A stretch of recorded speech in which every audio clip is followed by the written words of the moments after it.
Girlfriend's new best guy friend wanted threesome but I was cut out. My, 25m, girlfriend, F23, and I have been dating for about 15 mo. I'd say we're pretty serious, except that on many occasions she's almost called it quits whenever we have a dispute or small argument. Happened as soon as the first month and as later as last month. Not wanting to have another dispute and tread more carefully, I'd turn to Reddit for some advice and perspective to see if I'm overreacting or being unreasonable before talking to her about how I feel. I want to have a happy and healthy relationship with her, and I've done many things to give her almost everything she asks for, but it seems like it's never enough for her. A few months ago she was talking about our sex life with one of her guy friends that teases her about it. Not sure why, kind of made me uncomfortable, but anyway somehow he suggested that we have a foursome. He has a girlfriend, I think. She told me this and I was a bit surprised she'd say that. I asked her if that's what she wanted. She said that she wasn't interested in him at all but thought I would like that. She also said that the idea of her having control over me as she watches me with another girl turned her on. I entertained her idea, but it quickly became apparent that there were no plans for me to be a part of the picture at all. He asked her for nudes, and when I told her to tell him we'd have to see them too, he said no. Then sometime later she tells me that his girlfriend isn't interested in me and that they want her still. I became uncomfortable with the entire ordeal as this wasn't anything that was discussed at first. I asked her to decline and told her that if she really wanted me to be with another girl, with her in the room watching and telling me when to stop, that I could find somebody, especially since she wasn't the slightest interested in her guy friend and she was uncomfortable being with another girl herself. After I found us a beautiful girl that was comfortable with everything, she told me she no longer wanted to go through with it and I had to stop talking to her. We were then supposed to hang out at a mall or have some dinner with him and his girlfriend at some point, just as couples, just so she could introduce me to them as they were friends. But that never happened and she almost never mentioned him again or revisited the topic. They're still very good friends, they've known each other since high school and talk on Snapchat constantly. A few weeks ago she told me her best guy friend was visiting town and if I'd like to hang out. I said sure, and she never revisited it again until 2 days ago when she said she was going to hang out with him the next day, implying that I was no longer invited. I said okay. He'd been in town for a few days and I was unaware. She said she had chosen that day because she had nothing else going on, except that we had a paying gig that we had to do for one of my clients, but she's probably forgot, even though I had mentioned it to her several times with a lot of time in advance. She said she was taking him somewhere he liked to go but that she kinda hated. This place happened to be also one of my hobbies but she has never taken any interest in, so I've done it on my own. Later that day she approached me and told me that it was obvious that I was invited but that she thought I wouldn't want to go. I then declined because I knew her friend didn't want me there and she was just inviting me to be polite, or maybe she remembered that she had invited me several weeks ago. The place closed at 9 p.m. so I figured I wouldn't miss much anyway. She asked if she should be back by a certain time. I reminded her that we had a responsibility but that we could just do it after she was done, at whatever time she thought it was appropriate. She left at 6 p.m. and I got 2 snaps of random things around 9 p.m. and 11 p.m. One included a bar, and none of the place she said she was going that I was hesitantly invited to. She ended up coming home early morning around 2 a.m. And we went to do our errands that I pay her to help me with and came back around 5 a.m. I felt slightly annoyed that she had come home late, that we had to do that errand until early morning, and that she knew we had to be up at 9 a.m. to do more paid work. But there's more to it. I think her reasoning will be that she was out late because she was with her friend that she hasn't seen for a while and that she took him out to eat late night because his birthday was coming up. That's not what bothered me.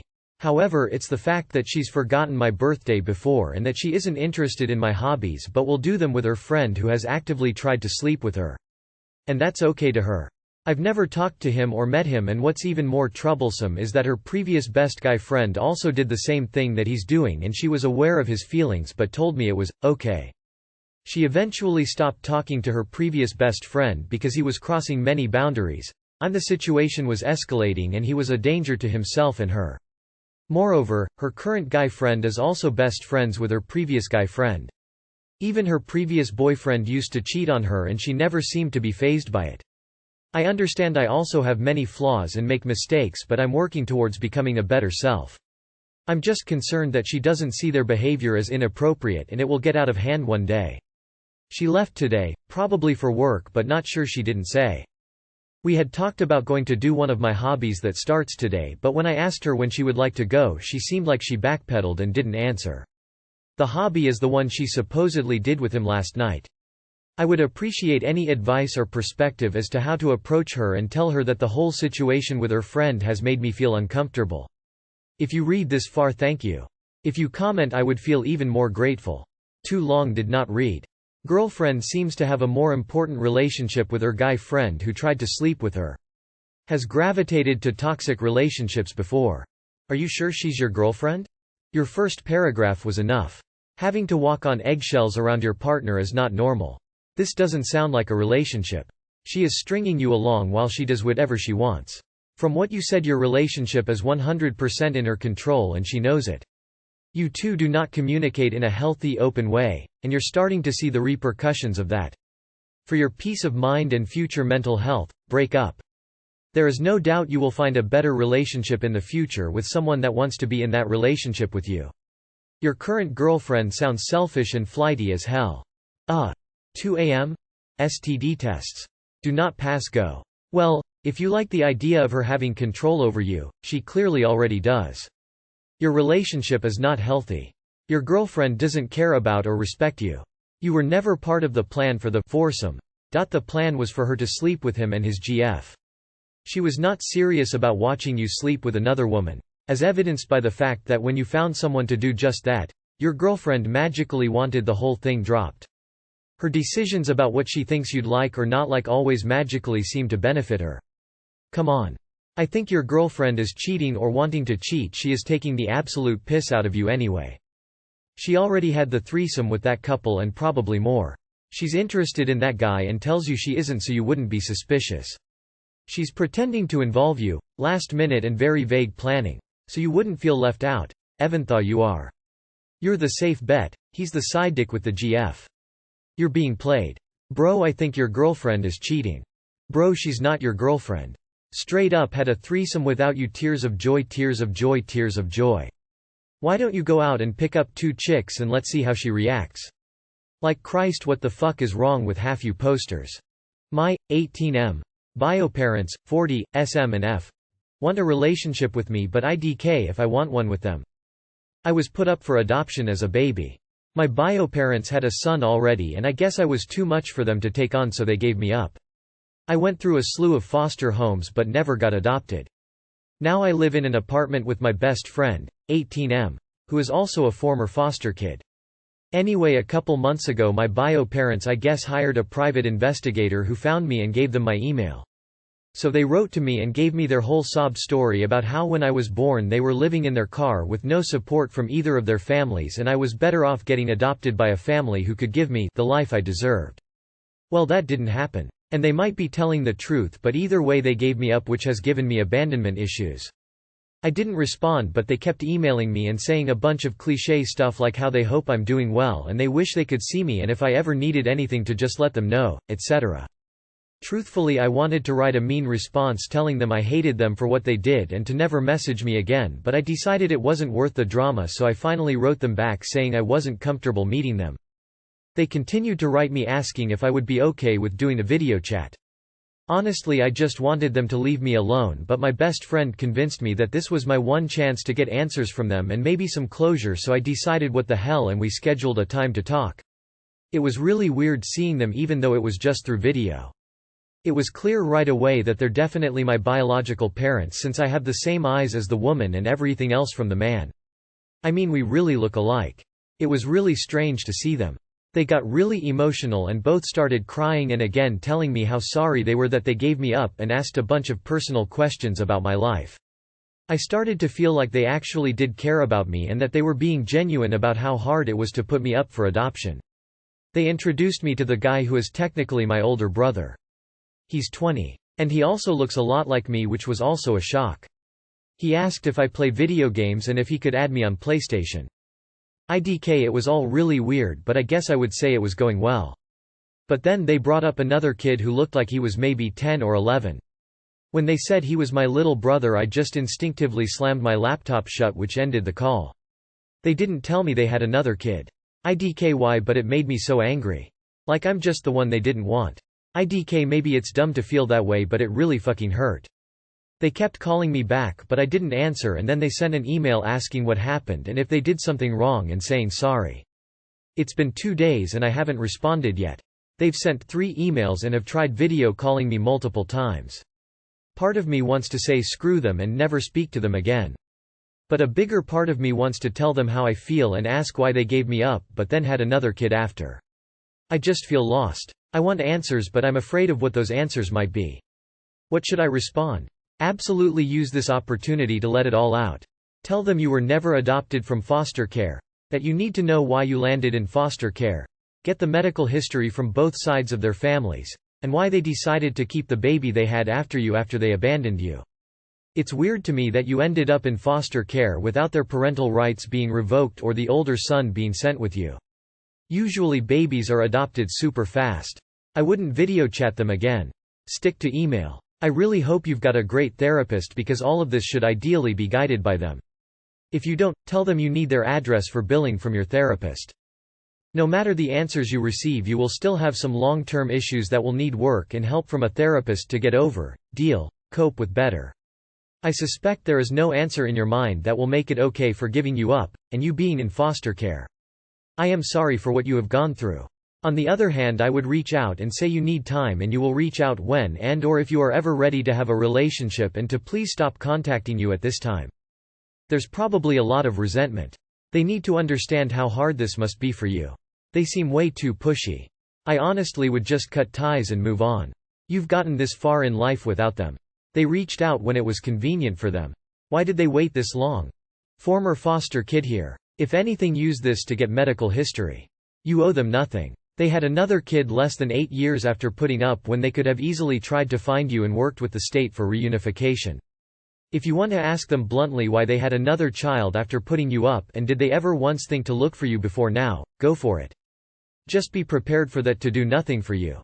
I would highly suggest taking advantage of your Medicaid you have through your state. In general, most states cover foster kids until they are 24-26.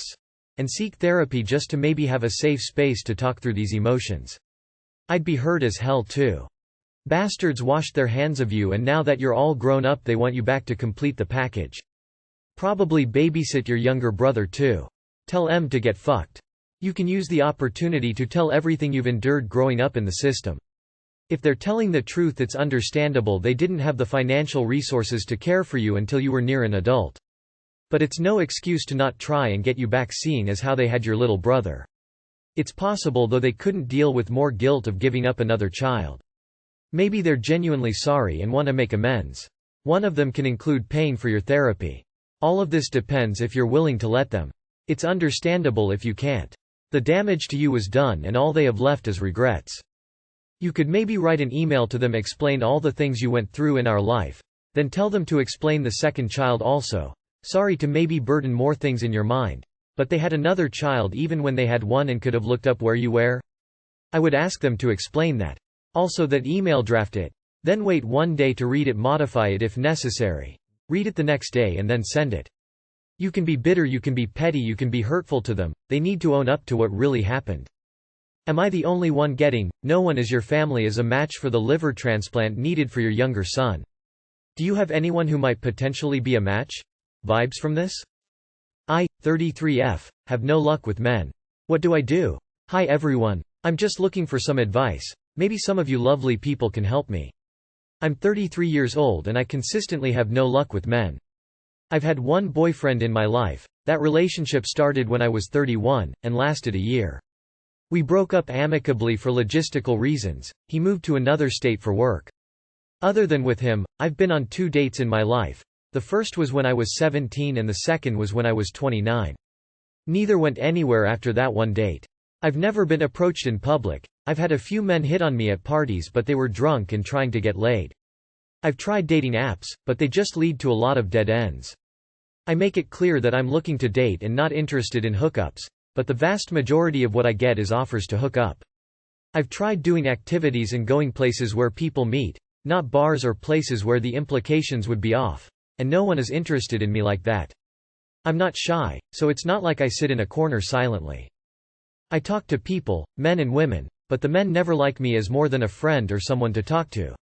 I meet people all the time, none of them want to date me. Don't get me wrong. Men are sexually interested in me and have been since high schools.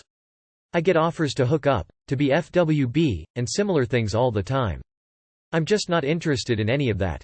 I've even had a few men tell me they are looking to date or find a relationship, but after we talk for a while it suddenly turns into, all I want is a FWB. So they are either liars, or they only see me as good for sex. I'm starting to think this is how all men see me. I don't have a problem with changing my behavior if that's what needs to happen, but I'm not sure what I'm doing wrong, so I don't know what to change. I've asked a few close friends but none of them seem to know what's wrong either, and insist that I'm just meeting the wrong type of guys. This doesn't seem realistic to me at this point though. 100% of the men I meet can't possibly be the wrong type of guy. In terms of myself, I'm not ugly, I'm not gorgeous or anything, but I'm far from unattractive. I'm a bit overweight but not obese or anything. I'm a genuinely caring, supportive person. People tell me I'm funny and they like being around me. I get invited to things a lot. I don't have a dull personality and people usually like me. I'm a bit sarcastic so sometimes I can come off wrong, but that's usually not a problem for more than a couple minutes. This is all to say that, while I have my flaws like anyone else, I don't think I'm some awful, boring person who's insufferable to be around. Boys just don't like me like that and I'm not sure why. When I ask for advice, I get, put yourself out there. I do. Love yourself and someone else will too. I have excellent self-esteem. It doesn't magically make people like you. And no one tries to set me up because a lot of people I know think I have no interest in dating. But I can't blame them for that, it probably seems that way. So IDK what to do. Any advice? I happy to give more info upon request. Thanks! Same here. I'm 28 and most of my close friends started long-term relationships now. I am still the one who has no clue what she's doing wrong. All I hear is stuff like, you need to love yourself first. I do have a pretty good self-esteem. Be open to get to know somebody, I am. And, be patient. The right one will come along one day. Well, didn't happen in the last 28 years. I am not drop-dead gorgeous, but I consider myself to be fairly attractive and I do get quite a bit of attention from men on the street etc. For some reason, I am just not considered to be girlfriend material though. I try not to be jealous of others, but I am starting to ask myself what I am doing wrong. I don't have good advice here. Just know that you are not alone in this. Finding someone who you can end up marrying and starting a family with is a process. It also takes time to. Sometime if something isn't working then you'll have to change your approach. For myself, I tried online dating which didn't lead to anything serious. I then tried speed dating and meeting people in the real world and that didn't lead to anything. I tried a matchmaking service and 6 out of 8 were from dating sites so of course they didn't go anywhere. I then took a break for a year to do things for myself and then went back onto Bumble. My first match later became my wife. So in my situation, it was a process and took time. For one, keep your standards high. I hope you are involved in clubs, church or volunteering, that is, anything that brings the same people together regularly so you get to know them over time. This is tough right now with the pandemic. Don't hesitate to ask older women to introduce you to their unattached male relatives. That's a mixed bag since they are also motivated to marry off the unacceptable relatives. But one way to meet homebody introverts and programmers, if that might suit you. I know wonderful women who have practically given up looking since online dating is such a dumpster fire. Maybe start collecting them into a dating club so all of you can introduce your unattached and acceptable male relatives and coworkers to the others. This will sound shallow, but you should improve your fitness. It sounds like you're stuck friend-zoned, and I've seen it happen to a lot of women your age who are a little chubby, cute, and funny. I have several female friends who are in situations kind of like you. They're cute enough, fun, nice people but they're overweight and don't care. It does matter, you gotta take care of yourself. Eat healthy and go walk, run, go to a gym. It may seem shallow, but attraction is an instinctual thing. Literally to everyone in the comments acting like it's her looks and weight, please F off. Look around you, people in couples aren't all skinny supermodels. Relationships come in all shapes and sizes. You can be desirable regardless of weight and looks. As for the op, I don't have much advice. Maybe join singles events or something? Perhaps put a lot of effort into the dating apps you are on? Be clear about what you want. Be open to giving everyone a chance but keep your standards high. Good luck. What is your definition of a bit overweight? What is your BMI? That has nothing to do with luck. You chose to only go on 2 dates. Some things in life take effort. Start online dating, write a serious profile and go on a date a week. Start doing activities or being around the kind of men you like. Example, join a gym. Start working out. Look around who is looking at you and try making the first move, even just a wink or a hello. Alternatively, maybe it's nerdier guys. Get a part-time job at a cafe and dress the part. 33 is getting up there. If you want kids you need to literally get it together. Not that it's a rush, but it is, and few will admit this. Maybe you act hard to get? Honest truth is guys are a bit sick of that. It's time to stop if you've been playing that game. Just some thoughts. Time away from my 26M girlfriend, 26F, has made me unsure of the relationship. My girlfriend and I have been dating for almost 5 years now, and have what I consider a good relationship. We are very honest with each other and communicative and have never had any major arguments. While we haven't made any concrete plans for the future, such as engagement, we have talked about marriage and children and have both assumed that it was a matter of time. The only things that worried me were that our ambitions were a bit different.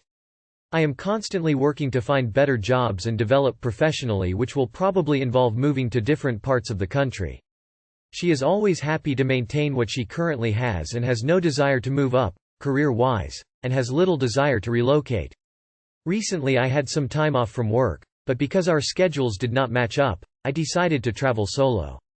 For context, while we do not live together, we try to visit each other at least a couple times a week and have never been apart for more than 2 weeks, which was while she was traveling with family.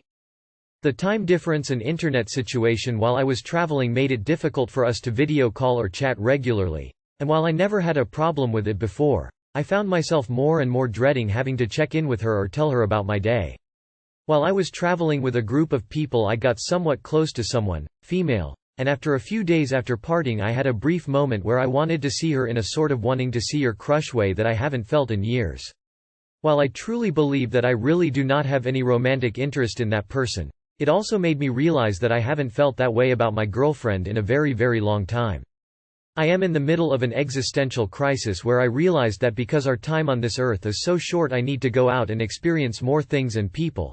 But at the same time, even just imagining how much my girlfriend would be hurting if I wanted to end things makes me extremely depressed and hurt. I really care about her as a person and I feel like when we are together, in person, regularly, I would be content with how things are going. But at the same time, if I ignore this crossroads I have a feeling I might regret it for the rest of my life. How do I know whether this feeling is something I should just ignore or listen to? I thought I was the type of person who always knew exactly what they wanted. But this time I am truly stumped. I know I love my girlfriend, but it's not the same kind of love as before, and also I'm no longer sure it's romantically. Is this typically the case with all long-term relationships? Part of me thinks I am overreacting because I feel as though if this trip had never happened I would never have come to this realization. Too long did not read. I thought distance would make the heart grow fonder, but it just made me question everything. Whenever I am away from my LT boyfriend, I miss him like crazy and wish he was there with me to enjoy things with him. This happens even if I am having the time of my life. We also live together so I see him every day, but when we are apart we love catching up via phone, video call. I'm sure you care for your girlfriend, but I personally would not settle with someone I am content with, or someone I dread talking to when aparte. Honestly, she deserves better. She deserves someone who misses her and can't wait to tell her about his day. Not someone who's looking forward to spending time with another woman while on vacation. You dread speaking to your own partner. That's a pretty intense feeling. Distance gives you perspective. It can make the heart grow fonder or it can make you realize things just aren't right. See how things feel over the next month or so and then reevaluate. You'll know what's the right thing to do for you. Never make big decisions like this whilst you're doing distance. Everything feels worse when you're not seeing each other very often. If you imagine your girlfriend being in love with another man and let's say is kissing him, how do you feel? If that thought makes you indifferent, you've pretty much mentally checked out. I think when you start micro-cheating, the relationship is over. Clearly you cannot go back after this. It's your life and your decision, it's what you find important. I just know that a lot of people that end relationships because of the what if later regret it. I am constantly working to find better jobs and develop professionally, which will probably involve moving to different parts of the country. She is always happy to maintain what she currently has and has no desire to move up, career-wise, and has little desire to relocate. This alone is a relationship-ending incompatibility. If your career trajectory is likely to require you to move multiple times and she doesn't want to relocate at all, then there really isn't a middle ground compromise. Your futures are heading in different directions. Just because a relationship is good doesn't mean it is right for you, and it sounds like yours has run its course, at least for you.